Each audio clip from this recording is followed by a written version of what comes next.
ကဘာပေါ်မှာအပူဆုံးလို့တည်ထားကြတဲ့ဆဟာရာတက်ကန်တာရာကြီးထဲမှာလူသူကဲမဲ့တယ်လို့၆တွေ့လွန်လာတဲ့ဒီနေရာကြီးကညဘက်ရောက်ရင်တော့ထူးဆန်းတဲ့သက်ရှိလေးတွေနဲ့တက်ဝင်းလှူရှာလာတတ်ပါတယ်။နားရဲ့အကြီးကြီးတွေနဲ့ချစ်စရာကောင်းလွန်းတဲ့ Phoenix Fox လို့ခေါ်တဲ့တက်ကန်တာရာမြေခွေးလေးတွေကသူတို့ရဲ့ထူးခြားတဲ့နားရွက်တွေဟာအလားအပအတွက်တင်မဟုတ်ပဲ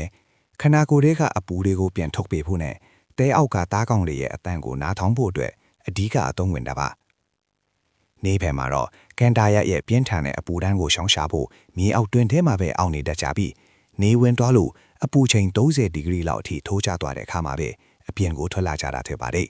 ။ဗီဒီယိုထဲမှာမြင်ရတဲ့အတိုင်းမြေခွေးလေးတွေကအေးမြတဲ့ညာနဲ့အချိန်မှာလွတ်လွတ်လပ်လပ်ဆော့ကစားနေကြတာကိုတွေ့ရမှာပါ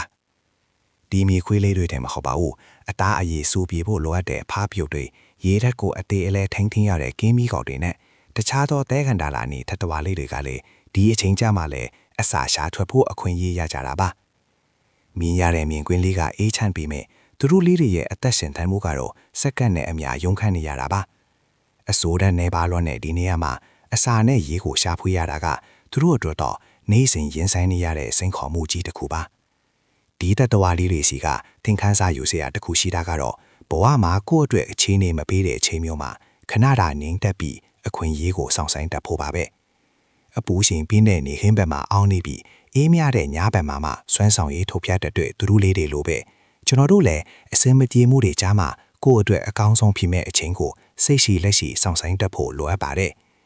တဘာဝတော်ရိုင်းလောကရဲ့အံ့ဩစရာကောင်းတဲ့အကြောင်းအရာတွေကိုအမြဲတမ်းစောင့်မျှော်ကြည့်ရှုခြင်းတဲ့ဆိုရင်တော့ကျွန်တော်ကို like နဲ့ follow လုပ်ထားဖို့မမေ့နဲ့နော်အားလုံးပဲစိတ်ချမ်းသာကိုယ်ကျန်းမာရှိကြပါစေကျွန်တော်ကတော့တင်ဆက်သူစောချင်းပါခင်ဗျာ